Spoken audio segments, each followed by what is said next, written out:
Muita gente não sabe, mas nem sempre é preciso contratar advogado ou procurar a Defensoria Pública para resolver problemas relacionados a benefícios da Previdência Social. Em muitos casos, o segurado pode contestar as decisões do INSS sozinho, na esfera administrativa ou até nos tribunais. Como muitas pessoas ainda desconhecem esse direito, acabam se tornando alvo de advogados que agem de má fé. O flagrante que a gente mostra agora foi feito pelo próprio INSS.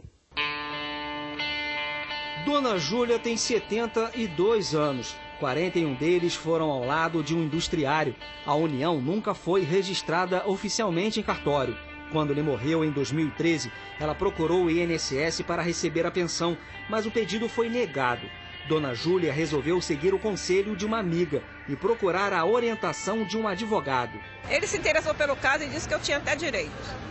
Ele disse, que ele não vai dizer que eu não tenho, né? Já que ele quer pegar a causa, ele falou que tinha futuro. Só que antes de contratar o advogado, a dona de casa decidiu voltar ao instituto para se informar melhor. E lá descobriu que poderia questionar a decisão do INSS sem ajuda profissional. Ele falou assim, antes de você entrar na justiça, procura o INSS de novo.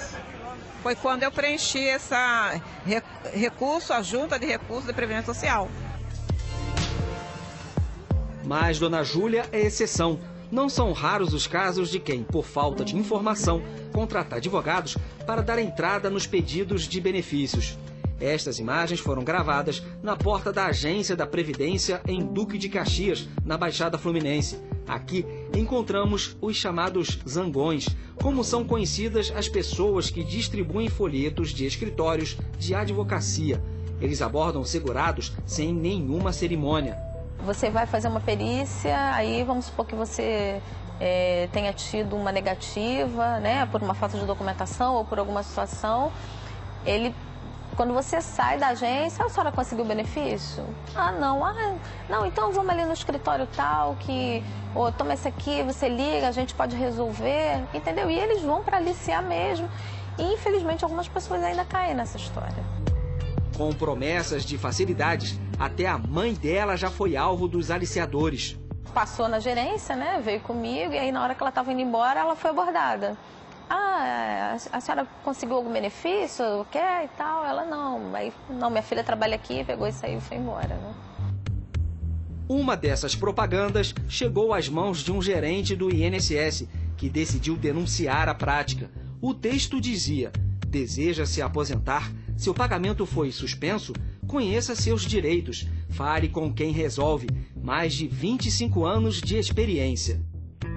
No entendimento da Previdência, o folheto induzia o cidadão a acreditar de que só seria possível ter informações e acesso a benefícios caso procurasse os serviços oferecidos no endereço citado. O INSS entrou com uma ação civil pública na Justiça Federal contra as duas advogadas que eram responsáveis pelo escritório. Tanto em primeira quanto em segunda instâncias, as profissionais foram condenadas por exploração econômica de serviços públicos previdenciários.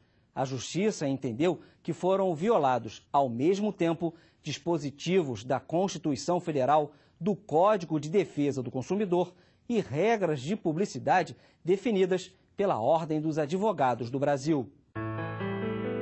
Cada uma terá de pagar R$ 3.000 de indenização ao Instituto. Além disso, elas foram obrigadas a distribuir, por um ano, panfletos com a seguinte mensagem: o acesso à Previdência Social é público e gratuito. Ligue 135 ou acesse o site www.mps.gov.br. Para o INSS, a punição deve servir de alerta não só para advogados, mas principalmente para segurados. As pessoas precisam entender de que se ela parte por um lado de pessoas que não são os técnicos que estão capacitados a fazerem aquela concessão, ela procura um atravessador, né, o famoso catador de papel, que é aquele cara que te entrega o panfleto e te alicia na porta da agência.